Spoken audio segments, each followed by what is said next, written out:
Chamamos agora ao palco o jornalista Paulo Sérgio para seguirmos a conversa com Reinaldo Teixeira, a quem pedimos que se junte a nós também.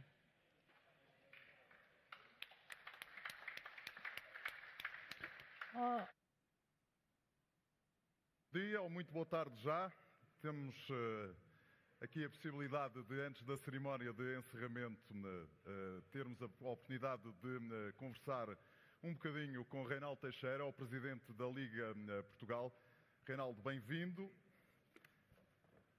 Faz amanhã 6 meses que tomou conta da Liga, que tomou posse como Presidente da Liga. Fez no sábado 6 meses que foi eleito pelos clubes Presidente da Liga Portugal. O balanço é positivo ou já pensou em regressar ao Algarve e ficar a tomar conta das suas muitas empresas? Já vem aí, já vem aí. Bom dia a todos. Agora vamos ver se... Venho cá ver muitas vezes. Venho cá muitas vezes. Estamos a ouvir o Carlos Lopes, que virá a seguir. O senhor Carlos Lopes, o nosso campeão olímpico da maratona em 1984. Muito obrigado. Mais uma belíssima homenagem do nosso campeão. Vamos ver se temos aqui... Já, há aqui claramente um boicote do qual eu sou mais ou menos responsável. Não temos o som do Reinaldo. É melhor lá ir. Não, continuamos a ouvir. Continuamos a ouvir o Carlos Lopes. Não tinha visto ainda.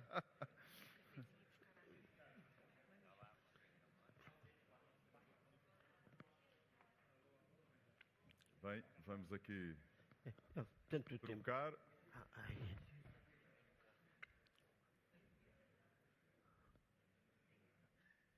Vamos só fazer aqui um pequeno compasso de espera.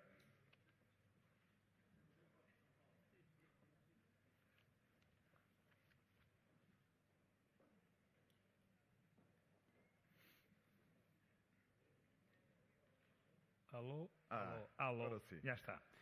Reinaldo, tomou posse, faz amanhã 6 meses, vai cumprir um mandato que era de Pedro Proença e, portanto, que não foi interrompido, vai cumpri-lo até 2027. Que balanço é que faz destes primeiros 6 meses? Bom dia, Paulo. Bom dia a todas e a todos. Depois deste boicote, passa a expressão, de me querem logo calar à chegada, vão ter que me ouvir e peço a vossa paciência para me ouvir um bocadinho. Convidado o Sr. Secretário de Estado Adjunto da Administração Interna, o Sr. Procurador-Geral da República, naturalmente o nosso Presidente Intendente Rodrigo Cavaleiro, a quem dou os parabéns por esta iniciativa e por tantas que tem tido ao longo desta caminhada que reconheço já nas minhas funções de longínquas na Liga de 30 anos, e na sua pessoa todos os, digamos, representantes das Forças de Segurança, PSP, GNR, enfim, todas as restantes Forças de Segurança, e naturalmente um grande especial para todas as sociedades esportivas aqui representadas, e em particular as duas sociedades esportivas deste distrito, o Académico de Viseu, aqui de Viseu, onde estamos, e o Tondela também deste distrito. E naturalmente um grande especial para o dia de hoje, em que a Associação de Futebol de Viseu comemora o seu 99º aniversário. Por isso, parabéns para todos aqueles que no fundo fazem acontecer estas modalidades, digamos, do futebol e outras mais. Uma palavra também, penso que não referi ainda, a todos os representantes das federações de futebol e de mais modalidades. É sempre gratificante ver todas as modalidades em conjunto. Muitas vezes diz que o futebol só olha para o futebol, mas o futebol é inclusivo e aquelas, digamos, sociedades desportivas que aqui represento têm, quer nos clubes, quer nas sociedades desportivas, mais modalidades e vimos o futebol como um todo e não como parte. Pergunta-me, Paulo Sérgio, se, digamos, vou regressar ao Algarve. A minha família, imagino que vai a minha família tem-me dito nestes 6 meses... Não é nesse sentido. Tem-me dito nestes 6 meses assim, mas olha lá, saíste do país, estás fora do... Bom, a vida hoje é muito mais feita no Porto, onde está a sede da Liga, e em Lisboa, digamos, aos escritórios da Liga, depois às vezes Algarve. Mas estes 6 meses são 6 meses gratificantes. São 6 meses de trabalho, são 6 meses de muita interação com as sociedades esportivas, são 6 meses de, digamos, dar, enfim, alguma organização a uma casa que tem a dimensão que tem. Eu tenho alguma vontade para falar sobre isso, uma vez que estou na Liga já faz esta época 30 anos, em funções diferentes, mas há que reconhecer uma entidade de onde saíram cerca de 50 colaboradores. Só isso, por si, obriga, digamos, a um ajuste e a alguma, digamos, enfim, mobilidade interna. E por isso 6 meses muito com as equipas da Liga, 6 meses reconhecendo o empenho, a colaboração, a disponibilidade e o compromisso das equipas da Liga para, no fundo, prestarem um serviço às sociedades esportivas, que é o nosso dever. Aquela casa existe para organizar competições e, enquanto organizador de competições, tem a obrigação de interagir com as sociedades esportivas para que lhes preste o melhor serviço e que lhes facilite a vida, mas exigindo ao mesmo tempo o cumprimento dos regulamentos. Reinaldo, depois dizer, só para terminar, só para dizer isto, dizer que se disser que hoje tivemos mais de 350 reuniões nas várias dos vários departamentos da Liga com as sociedades esportivas, será um pouco. Depois dizer que ações muitas das competições, na centralização, enfim, em várias ações, que no fundo não quero estar agora aqui a enumerar-se, no fundo, diz já que já foi sobretudo, nas áreas do Business School, nas áreas da Fundação, nas áreas, ou seja, olhando duas variáveis muito importantes, que é centralização igual a mexer nos quadros competitivos, igual a mexer nas chaves de distribuição, igual a mexer nas infraestruturas, por isso, enfim, um número sem fins. Por exemplo, a Fantasy, onde temos cerca de 80 mil equipas de dezenas de países diferentes, ou seja, a Liga tem tido uma preocupação enorme em, repito, interagir, facilitar a vida com as sociedades esportivas, mas ao mesmo tempo, e temos na casa própria para isso, uma grande preocupação em ter uma relação com as entidades, com as forças de segurança, entenda-se a PSP, a GNR, a APCVD, a PJ, o SIS, com a entidade governamental que, digamos, sobreentende também a ASAI, enfim, com um conjunto de interações para que possamos, em conjunto, e respeitando totalmente as forças de segurança. É bom que isto fique claro entre nós. A Liga quer, com certeza, algumas coisas que se pensa que é o melhor para o futebol, mas nós queremos, acima de tudo, que haja segurança. E essa segurança será sempre feita, da nossa parte, em total articulação e conjugação com as forças de segurança. Por isso, enfim, também na centralização, reuniões várias com os operadores televisivos nacionais e internacionais, reuniões várias com as ligas europeias, percebendo a realidade dessas ligas e enquadrando aquilo que essas ligas têm de verdade e de bom, mas também percebendo a diferença da nossa liga para as ligas deles. Uma grande preocupação também com o fair play financeiro, por isso, enfim, um conjunto de variáveis que, no fundo, podia dar aqui, digamos... Vamos tentar escalpelizar algumas destas questões, até porque, é a minha opinião, se me permite, o senhor pode ficar na história do futebol em Portugal ou pode passar completamente ao lado da história, porque até 2027 tem para aqui desafios absolutamente cruciais para estruturar isto. Começamos pelos quadros competitivos nacionais. É a sua ideia reduzir os quadros competitivos nacionais na Primeira Liga e transformar, por exemplo, a Segunda Liga numa Zona Sul e numa Zona Norte? Quais são as suas ideias fundamentais? Sei que pretende levar à reunião, à Cimeira de Presidentes em dezembro, já ideias muito concretas sobre isso. Pode antecipar algumas dessas ideias? Paulo, primeiro dizer-lhe que isto talvez seja um bocadinho de falta de humildade, mas dizer-vos isso. Eu vou, de certeza, eu e a minha equipa, ficar na história por gente de princípios e de valores. Não tenho dúvida sobre isso. Tem a ver com o berço, tem a ver com aquilo, no fundo, que foi a minha educação, e acredito nisso. Vamos ficar na história, repito, por princípios, por valores, por uma determinação para cumprir os regulamentos, uma determinação para ajustar, alterar os regulamentos para que cada vez haja menos ruído, mas com o bom senso que a vida nos obriga, isso é que vamos ficar. O resto conseguimos, tudo aquilo que falou até 27 ou não, vamos trabalhar para isso, haja saúde e faremos. Quanto aos quadros competitivos e à chave de distribuição, a Liga, eu, a equipa que me acompanha, estamos a fazer um roadshow, uma visita a todos os clubes, das chaves esportivas, em que estamos a ouvir as suas sensibilidades e também a transmitir as nossas opiniões. E acreditamos, aliás, há esse compromisso, que no início de dezembro, é a nossa segunda Cimeira de Presidentes, vamos apresentar pelo menos duas oportunidades ou duas soluções para os quadros competitivos e para a chave de distribuição. Dir-me-á se a reduzir ou aumentar. Neste momento não está definido. O que achamos é que tem que ser algo que as chaves esportivas se revejam e que o produto fique valorizado. Ou seja, em relação ao produto da Primeira Liga, já vou à Segunda Liga. Em relação ao produto da Primeira Liga, a ideia é multiplicar os confrontos que interessam ao público. É verdade isto? Os confrontos ou que seja, interessam... um Benfica Sporting, um Futebol Clube do Porto Benfica, um Vitória de Guimarães Sporting Clube de Braga, um Vitória Sport Clube de Guimarães com o Braga. É multiplicar isso?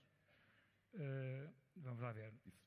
Digamos, criar uma fase final, por exemplo. É criar mais apetência nos adeptos, nos espectadores, é isso, mas também é de forma que isso não ponha em causa os demais. Ou seja, como é que nós conseguimos o equilíbrio em que temos os ditos, enfim, com mais adeptos, a jogar mais vezes entre si, e como é que temos também aqueles que têm menos adeptos, mas a nível regional também têm as suas interações. Imagine se essa na mesma competição, um Académico Tondela, onde estamos, não é? Um Casa Pia Estoril, um Casa Pia Estrela da Amadora, ou seja, um Portimonense... O Casa Pia Estrela da Amadora faz algum sentido desde que o Casa Pia joga em Lisboa, não é? Penso que estão a trabalhar para isso. Em Rio Maior... Mas penso que estão a trabalhar para isso. Também aí é um dos nossos desafios, termos um conjunto de variáveis que se diga quais são as necessidades de estádios, que dimensão, que infraestruturas para o treino, para a Primeira Liga, para a Segunda Liga, Liga Betclic, que é a primeira, a Liga Mel Super, que é a segunda, e aprovado isto para as chaves esportivas, verificamos quem não tem, quanto tempo precisa para ter, e dentro dessa base dar aí um pouco de carência, mas depois vimos a ter. O senhor acabou de dizer uma coisa que é fundamental. Os senhores podem ter muitas ideias, mas depois quem aprova são os clubes. E, portanto, quanto a isto, não há volta a dar. Sim, mas, Paulo, devo dizer isso. É lógico que eu estou na Liga, como já disse, há 30 anos, faz esta época, mas o meu conhecimento da realidade da operação hoje é bem diferente daquilo que era. E nestas minhas interações com as várias as minhas e aqueles colegas que me acompanham, com as chaves esportivas, tenho que reconhecer, e é justo dizer, que sinto da parte das chaves esportivas um compromisso, no geral, para o bem das competições. E não vejo, mesmo na chave de distribuição, aquilo que parece, digamos, ser mais difícil, vejo muito consenso e um reconhecimento do peso quem gera mais receita e do peso quem menos gera, haver ali um equilíbrio. Por isso é natural e muitas vezes, ainda há pouco dizia, a imagem que se passa para fora, de algum ruído que se cria, é 5% dos adeptos. O resto é gente que tem uma atitude para o bem. Também aí cabe-nos a nós, Liga, cabe-nos a nós, agentes desportivos, cabe a todos aqueles que acompanham as chaves esportivas, ter uma responsabilidade. Como é que eu consigo ser, dentro do campo, digamos, adversário, competitividade, mas fora do campo, valorizar a minha modalidade. Falou agora do ruído. A semana passada foi uma semana paradigmática disto e não foram 5%, foram os presidentes de Benfica, Rui Costa, presidente do Futebol Clube do Porto, André Vilas Boas, presidente do Sporting, Frederico Varandas, e o presidente do Sporting Braga, António Salvador, que todos se queixaram uns dos outros. Como é que o senhor, com a sua magistratura de influência, falávamos disso há pouco ali atrás, é aquilo que tem nesta altura à sua disposição, consegue convencê-los de que aquilo que aconteceu na semana passada não é nada positivo para o futebol português? Ou então eles acham que é. Não é. A primeira magistratura de influência é não aumentar ou não contribuir para aumentar esse ruído. A segunda é olhar para os regulamentos e perceber onde é que se pode interagir para que eles na próxima época sejam mais claros e criar menos ruído. A terceira, que está implícita, é continuadamente sensibilizar todos os agentes esportivos, em particular os agentes que compõem as atividades desportivas, de que isto é um negócio de todos. E mais do que negócio, que é uma coisa que acho que no fundo nós não conseguimos passar essa mensagem ainda tanto quanto ela deve ser passada, muito mais do que o impacto económico do futebol é o impacto social. E essa realidade obriga-nos a todos, em particular àqueles que têm a maior responsabilidade, a mim. Eu não tenho que contribuir, eu não posso, não devo contribuir para criar, enfim, ruído, criar... Mas reconhece que a semana passada não foi uma boa semana para o futebol português. Criar desavinhos entre os adeptos, e devo sempre contribuir para aquilo, no fundo, não acontece. E se perceber que, ao fazer essa mensagem, esse ruído, essa revolta, estou a prejudicar o todo e também a minha parte, se calhar vamos conseguir gradualmente que isso não aconteça. Por isso, resumindo, com certeza que houve razões para que cada um que teve as suas atitudes achasse que devia entender, mas como há pouco dizia Paulo Sérgio, o bom senso na vida, eu dizia, e quem já me ouviu vai ouvir de novo outra vez. Se nós procurarmos os regulamentos, não conseguimos ver o artigo do bom senso. Eu acho que o bom senso está acima de qualquer artigo. E se eu tenho uma conduta hoje, e se tenho, digamos, uma atitude hoje, eu devo, e faço a meia culpa, a minha autoavaliação, o que é que eu fiz hoje? Qual é o meu cargo? O que é que me obriga o meu cargo? Será que aquilo que eu fiz, o que disse, está consentâneo com o meu cargo? E nada melhor do que primeiro não fazer. Proativamente não fazer. Mas a seguir, se fiz e se achei que não devia fazer, não repetir. E repito, a nossa missão, a minha missão, o meu dever, a minha, digamos, o meu compromisso, é tanto eu como as demais entidades que acompanham o futebol, é contribuirmos para esse tipo de postura. E dizer-lhe mais, Paulo, não ter medo de dizer a verdade. Não ter medo de passar a mensagem de que aquilo que se pensa que há nos bastidores e no interior dos gabinetes não se passa. Eu vou dizer isso com toda a transparência. E quando nós fomos capazes de ter uma atitude para com a arbitragem, como temos para o jogador de futebol, estamos no bom caminho. Nós vimos ontem os jogos da seleção e todos os jogos que vimos, quantos falhanços têm os jogadores. Qual é a atitude do dirigente? Eu ainda empurrei a bola na altura e fazia isso, falhava muito. Animava-me que é para, no fundo, não repetir. Porquê? Porque estava confiante de que aquilo que eu fiz foi, inadvertidamente, falhei, não é? Se eu tiver este comportamento para a arbitragem, eu estou a contribuir para valorizar o futebol. E também deixo outra vez, estas minhas 3 décadas obrigam-me a dizer muitas coisas. Entre elas, a realidade que era esta modalidade lá atrás, a realidade do que eram os túneis daquela altura, a realidade dos túneis e de hoje, a quem eu aproveito para agradecer e reconhecer o contributo da PSP, o contributo da GNR, e deixem-me também dizer com toda a transparência e com toda a sinceridade. Eu, como sabem, tive 9 anos como curador de delegados. E chegava àquela história e dizia assim: isto hoje são altares autênticos. No passado não era assim. Dir-me-ão, e falaremos com a a seguir, pirotecnia, digamos, pirataria, tudo isso. Temos muito a melhorar, mas é justo reconhecer que muito se fez, que muito melhorou. E é com este caminho vais caminhando, que nós devemos evoluir todos. E eu faço da minha parte também, com humildemente, total disponibilidade e abertura para ouvir e para assimilar ensinamentos, para que possamos em conjunto transmitir uma imagem para os adeptos e para o universo dos apaixonados do desporto, no seu todo, em particular no futebol, que isto afinal é mais transparente e é muito mais claro do que se pensa. Sr. Reinaldo Teixeira, Presidente da Liga Portugal, na segunda Liga, só para fecharmos isto, não era desejável haver uma Zona Sul e uma Zona Norte? A segunda Liga muitos observadores atentos do futebol profissional em Portugal dizem que é o maior problema que o futebol profissional tem em Portugal. Porque não gera receitas nenhumas, praticamente nenhumas. Aquilo que a televisão paga é altamente diminuto e uma equipa que queira subir a divisão que invista gasta se calhar 10 vezes mais do que aquilo que consegue gerar em termos de receitas. Não era um bom passo haver essa divisão norte-sul, por exemplo? Não sinto essa grande vontade das sociedades esportivas. Querem ter uma dimensão nacional. O nosso país é grande nas suas qualidades, nas suas motivações, mas é pequeno a nível territorial.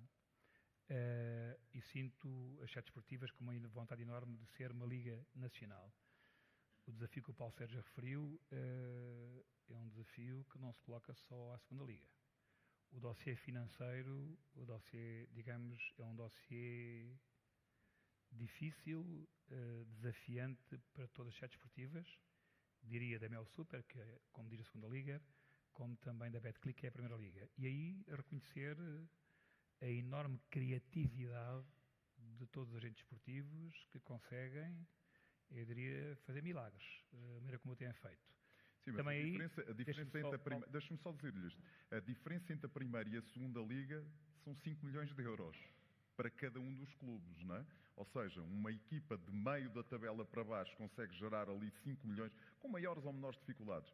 Uma equipa, em termos de receitas, uma equipa da Liga Mel Super, como diz, da segunda liga, com muito boa vontade, €500 mil. E, portanto, há aqui uma diferença substancial, não é?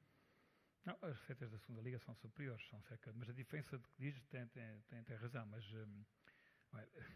a diferença entre os gastos e as receitas ordinárias é grande. É grande na Mel Super e também é grande na Betclic, é grande. E daí talvez, digamos, um fair play financeiro, como é que se consegue equilibrar isso. Mas também dizer ou partilhar esta preocupação. Nós lançámos o chamado Meta 2028, não é?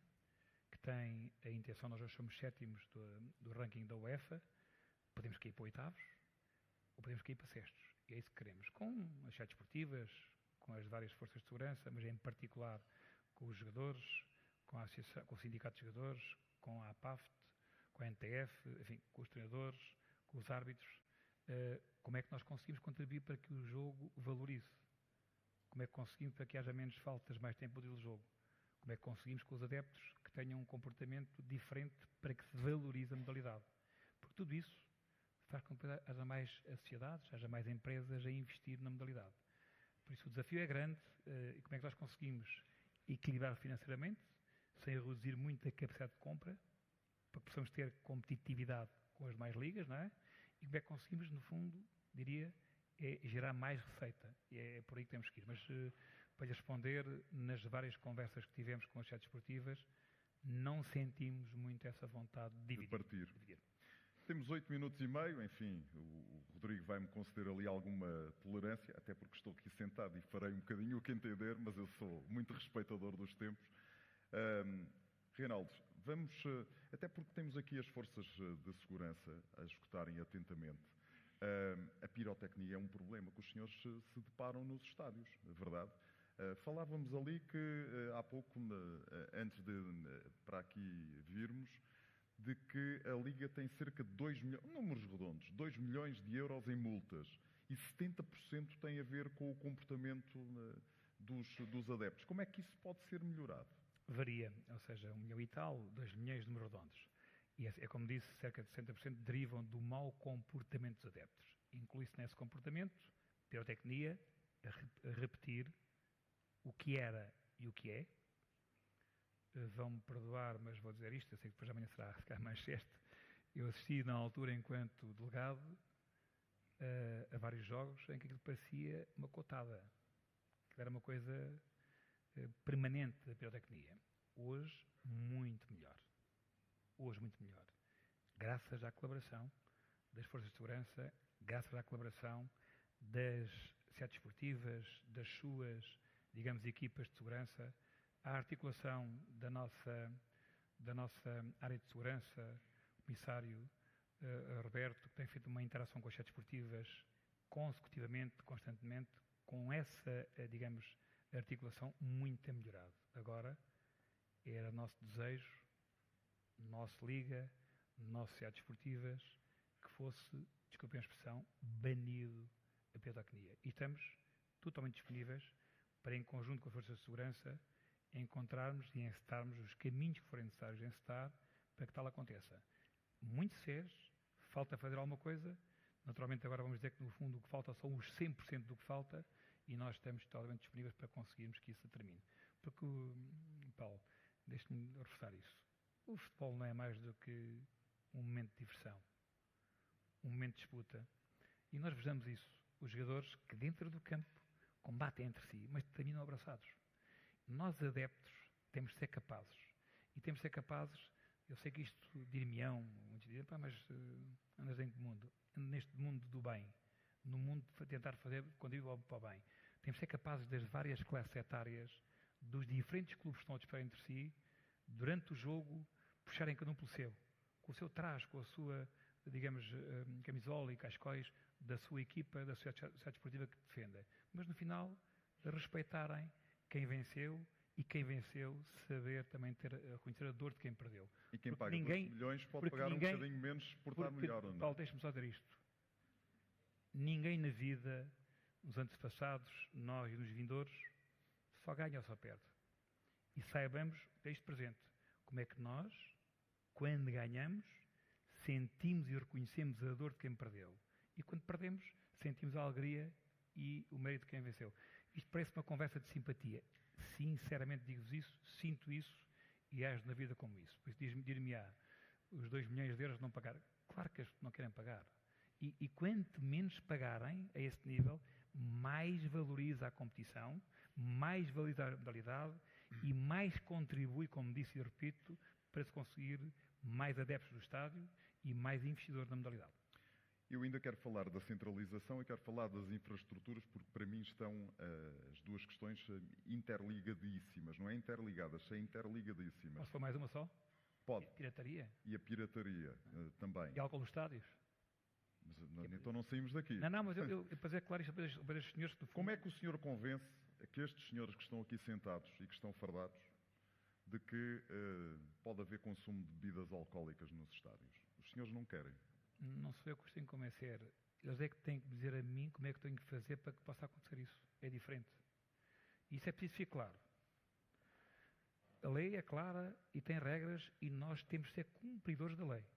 Ponto final. Sabemos bem que as sociedades esportivas querem ter consumo de bebidas de baixo teor alcoólico, cerveja e cidra, nos estádios. Mas também sabemos todos, e nós temos de ser os primeiros, a dizer que queremos segurança nos estádios. E se a vinda das bebidas para dentro dos estádios põe em causa essa segurança, serei o primeiro a dizer que não queremos. Mas é possível haver consumo e haver segurança. Chega lá. Agora, como é que nós conseguimos, em conjunto com as forças de segurança, liderado pelas forças de segurança, respeitando a lei, enquadrado no regulamento de segurança dos estádios, devidamente aprovados, vistoriados pelas forças de segurança, com total autonomia para os encerrar de imediato se correr a uma coisa menos bem, como é que conseguimos gradualmente, com jeito, com controle. Deixem-me dizer isto, não é simpático se calhar, mas tenho que partilhar isto convosco. Eu nasci atrás de um balcão, tinha 8 anos. E na altura, balcão, bar, restaurante dos meus pais, no Algarve. Não mais me esqueço disto. Tinha várias pessoas que consumiam bebidas alcoólicas e chegavam a uma altura já com um estado de embriaguez. E quando vinham falar comigo, já miúdo, eu dizia assim, olha, só tenho para si chá, café ou laranjada. Ou seja, imaginarão a reação da pessoa que me pedia bebida e que não servia. E eu era determinante nisso. Chá, café ou laranjada. O que isto quer dizer? Nós que estamos a servir. Isto, lógico, mais é do bom senso. Epá, não vende mais. Mas como é que nós conseguimos controlar isto de forma a que eu estou a servir e quero vender mais para faturar? E como é que consigo ter um controle que a pessoa não entra num estado, enfim, de embriaguez que põe em causa a segurança? Esta é a base. E depois como é que conseguimos também que os adeptos percebam que de facto tem que transmitir às forças de segurança essa confiança. E é por aí. Também não é bom olharmos para um bem envolvente do estádio e virmos, digamos, enfim, barracas a vender quase tipo de ser muito com o devido respeito para, digamos, que o vende. Por isso, como é que nós conseguimos fazer este caminho em conjunto? Mas, repito, isso é bem, qual é o desejo das sociedades desportivas, tudo isso.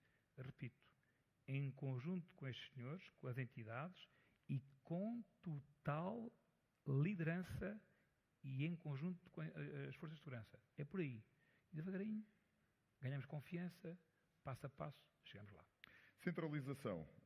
Reinaldo, li no outro dia uma entrevista ao Jornal de Negócios do Presidente da Autoridade da Concorrência que disse qualquer coisa como isto. Os senhores receberam lá um papel da Liga, mas aquilo são umas ideias um bocadinho genéricas e, portanto, estamos à espera para poder analisar de uma coisa de facto concreta.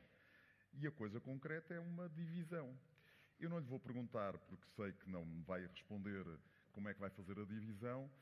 Vou-lhe fazer uma questão de outra forma, que é, num mercado que tem 90% do valor repartido por 3 clubes, Benfica, Futebol Clube do Porto, Sporting Clube de Portugal, pela ordem das letras, que é para não haver aqui qualquer tipo de confusão, como é que vai ser feita essa repartição? Em que o mercado... Isto é um mercado que não existe no mundo. Ponto final. É um mercado português, é um mercado especialíssimo, não é? Como é que a Liga vai propor aos outros clubes, não é? 15 clubes que têm que receber consoante o seu mercado. Esse é o desafio. Por ordem daquilo que o Paulo referiu. Primeiro, penso que todos sabem, mas só reforçar isso. A lei diz que tem que estar centralizado na época 28-29.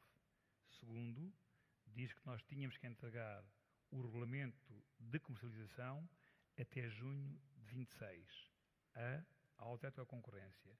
Terceiro, entregámos o regulamento, digamos, de comercialização no dia 30 de julho de 25, 11 meses antes.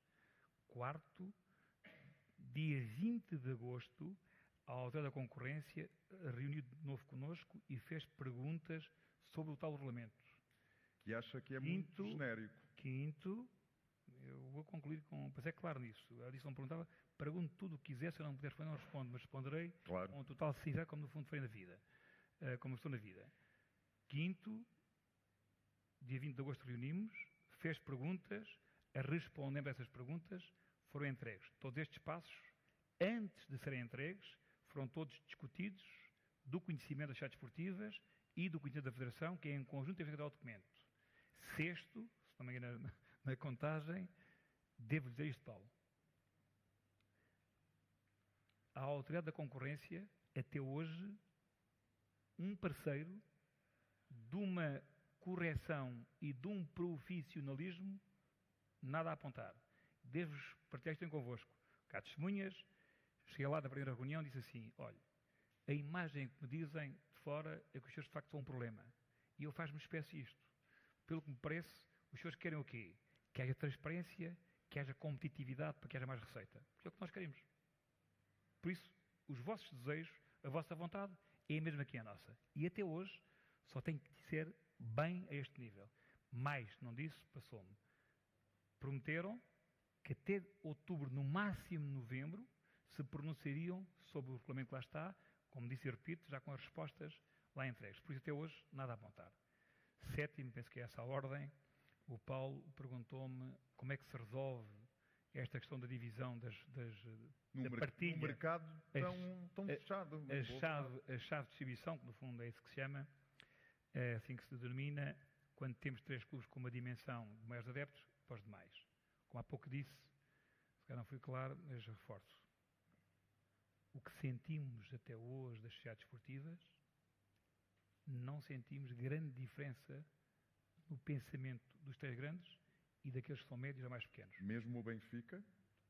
Repito, dos 3 com mais adeptos e dos médios e dos que têm menos adeptos. Todos eles, os pilares de valorização da chave de distribuição são, digamos, mais ou menos consentâneos. O número de adeptos, as infraestruturas, o número de adeptos presentes nos estádios, os shares, a competitividade, ou seja, a sua classificação no passado e no momento, enfim, são as variáveis. Depois, há que atribuir, digamos, um peso a cada uma destas variáveis. E aí pode haver diferença. E essa diferença será, digamos, tão grande quanto o bolo ter diferença. Qual é o nosso desafio? E temos feito isso. É valorizar o produto, e aí a chave de distribuição, aí os fatos competitivos, não é? Os componentes dos adeptos, a qualidade das infraestruturas, depois já vamos lá também a isso, não é? Irmos ao mercado, interagir com os operadores nacionais e internacionais, os interessados, os operadores tradicionais, o streaming também, ou seja, estamos a sentir com todos os que falamos, todos motivados e interessados, e depois, com base nisto, é vender o mais alto possível. Ou seja, quanto maior for o bolo, menor é o problema. Reinaldo, o bolo foi mais pequeno, deixa-me só dizer isso, é que pode pôr em causa que, naturalmente, ninguém na vida quer perder. Eu se ganho 10, quero receber os 10 no mínimo ou mais alguma coisa. Se eu recebo 10, já não recebes 10, recebes 8, não fico satisfeito. Por isso, Reinaldo, esse é o nosso desafio. Eu trabalho nessa, enfim, é uma das áreas onde eu trabalho, no grupo RTP, na história, na questão dos direitos, e aquilo que as agências internacionais me dizem é, olham para o futebol português, estão interessados no futebol português, mas talvez daqui a 10, 15 anos consiga chegar a um valor interessante. Porque há todo um trabalho que tem que ser feito a partir de agora e, portanto, eles apontam lá para meados dos anos 30 a possibilidade de isto poder estar enfim, a todo o vapor. E dizem-me outra coisa, que se calhar não era uma má ideia nos primeiros anos, aí em alguns mercados nós oferecermos os direitos da Liga Portuguesa. Há margem para isto? A margem, Paulo, é como é que nós conseguimos criar nesses operadores, nessas entidades que no fundo o Paulo referiu, que aquilo que se faz até 2030, nós fazemos até 2030, 28, que é o início. Ou seja, e talvez daí, se nós hoje estivermos a decidir quadros competitivos, e sabe-se hoje qual é os quadros competitivos, por exemplo, em 28, não é? Sabe-se hoje a chave de distribuição, sabe-se hoje as infraestruturas, digamos, que vão valorizar a qualidade do produto. Sabe-se hoje as qualidades da intervenção com as forças de segurança para que haja um maior comportamento e melhores experiências dos adeptos do estádio. Tudo isso é valorizar o produto. Dir-me-á, mas achas que vale a pena oferecer para depois venderes? Eu não quero entrar em pormenores pessoais, mas a minha vida tem sido feita a nível empresarial. E, às vezes, o oferecer é investir para, no fundo, depois receber. Agora, eu acho que há um caminho grande a percorrer, nacional, mas mais do que nacional, internacional. Estou a falar do ponto de vista internacional. Muito por aí. Diga-me só uma última coisa para fecharmos esta nossa conversa. Enfim, tinha aqui bastantes mais perguntas. A nível de infraestruturas, já percebemos que vamos ter que fazer um investimento forte. As sociedades esportivas vão ter que fazer um investimento forte. Eu no outro dia estava a ver 2 jogos na Liga Portuguesa, na televisão. Estava a ver o Desportivo das Aves, o Avexade, como agora se chama, com o Benfica. Um jogo interessante, porque do ponto de vista internacional havia muita apetência por aquele jogo, porque era o primeiro do José Mourinho em Portugal. A Câmara Master, a Câmara 1, estava em contraluz. Não se conseguia ver nada do jogo. Aquilo estava completamente em contraluz. E uns dias antes tinha visto um Nacional da Madeira Sporting, campeão nacional português, no Estádio da Madeira, exatamente com o mesmo problema. Aquilo estava em contraluz. Aquilo, do ponto de vista televisivo, era zero. Como é que isto se resolve? Como é que convence os clubes, ao mesmo tempo que não têm, que vão ter que fazer um esforço, enfim, nesta gestão dos direitos, a investir para tornar o produto mais competitivo? Isto não é um bocadinho a quadratura do círculo? Oh, Paulo, eu há pouco, como respondi à Força de Segurança, responder ao resto de caso igual. Nós não temos que convencer as sociedades esportivas. Elas estão convencidas. Veja bem a evolução... É que não se nota. Não, mas Paulo, vamos ser justos. Eu não noto. Não, nota-se muito. Veja bem a evolução... E olha que eu sou uma pessoa relativamente atenta. Fará a justiça se fizer uma avaliação das realidades do passado para hoje, o que evoluiu muito. Esta época temos 9 estádios, 9 realidades novos, não é? Novos. Agora, o esforço, como disse bem, financeiro é grande. Nós estamos à procura também de encontrarmos fundos, financiamento com entidades para que se consiga também ajudar a Sociedade Desportiva a fazer isso. Até por o seguinte, há uma imagem que o futebol profissional é só profissional de negócio e ponto final. Mas eu diria, e perdoa-me esta minha inconfidência, mas é uma realidade, eu tive 21 anos na Associação de Futebol do Algarve, no futebol amador. E o maior promotor da modalidade é o futebol profissional. Ou seja, não há nenhum miúdo que joga aqui nos clubes da Associação de Futebol de Viseu que não seja adepto ou do Académico, ou de um jogador do Académico, ou do Tondela. Por isso, resumindo, é também importante como é que nós conseguimos interagir com o Governo, com fundos nacionais, com fundos internacionais. Não sei até de que forma os valores que vieram do PRR não foram utilizados e agora estão no Banco de Fomento e que se consegue que de lá de fora venha uma abertura para que as infraestruturas sejam, digamos, são pequena expressão desse grande montante que lá está.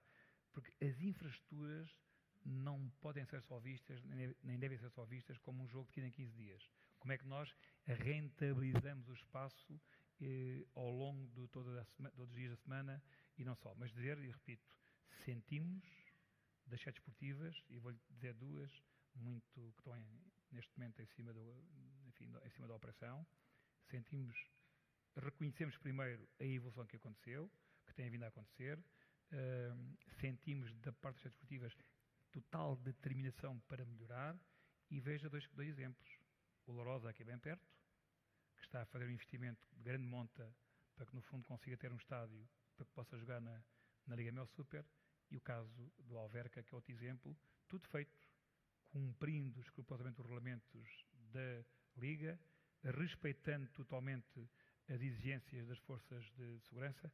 Há pouco não referi, e não quero ser injusto, passámos também pela Proteção Civil, de quem sentimos total cooperação e articulação para, de forma proativa, interagir com os vários especialistas de cada área para que, no fundo, sejam cumpridas as regras. Por isso, eu diria, Paulo, que é bom que se diga isto, e é justo que se diga isto, porque também é assim que se constrói o caminho. As sete desportivas estão determinadas a fazer, precisam de apoio, nós temos que procurar apoio com o Governo, com outras entidades que possamos, internacionais, e buscar apoio para isso, e eu acredito, como temos vindo a crescer, continuemos a crescer na qualidade, como há pouco dizia bem, que vai fazer com que o tal produto tenha outra realidade. Ter câmaras contra o sol, ter câmaras em que, no fundo, não valoriza a qualidade do produto, sim, ter câmaras apontadas para a bancada que não tem ninguém, não ajuda. Isso também é a nossa, digamos, sensibilização e nossa persistência junto às sete desportivas. Está aqui um membro do Governo. Uma pergunta para uma resposta muito rápida, mesmo para terminarmos. Pirotecnia, peço desculpa, pirataria. Pirataria. Vamos ter alguma coisa sobre isso também. Pirataria e a baixa do IVA dos bilhetes, do valor do IVA dos bilhetes. Eram duas boas ideias que o Governo podia ajudar o futebol profissional em Portugal. É o que lhe vai ajudar. Dossiê fiscal, perceber o que é que os sete desportivas querem, perceber a realidade, e temos que ser justos. Há coisas que nós, por muito que se queira pedir, não devemos pedir, temos que ser equilibrados, o bom senso deve-nos dizer isso. Eu diria que o IVA é um daqueles que nós acho que temos, digamos, legitimidade para o pedir. É um espetáculo, e acho que aí acredito que, com alguma boa vontade, acredito que o Governo poderá dar uma ajuda nessa parte. Pirataria, e permitam-me esta expressão simples. Nós temos mercadoria para ir ao mercado para vender, que é o produto televisivo, audiovisual. E temos o produto dos 100%. E chegamos ao mercado, quando saímos de casa, com os 100% do produto. E quando chegamos ao mercado, temos 1/3 do produto. O que é que isto quer dizer? Por cada 3 utilizadores, um é pagante. O que é que isto diz?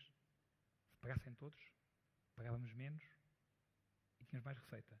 Aí, também dizer que todas as forças de segurança com quem falei, total abertura para isso, os responsáveis do Governo que tutelam a ASAI, total empenho nesse sentido também, e acredito que, para além do dever cívico, para além do dever que o crime não pode compensar, é bom que todos nós façamos, e da nossa parte, total disponibilidade e compromisso para interagir, para que consigamos fazer, para banir, desculpem a expressão, também a pirataria.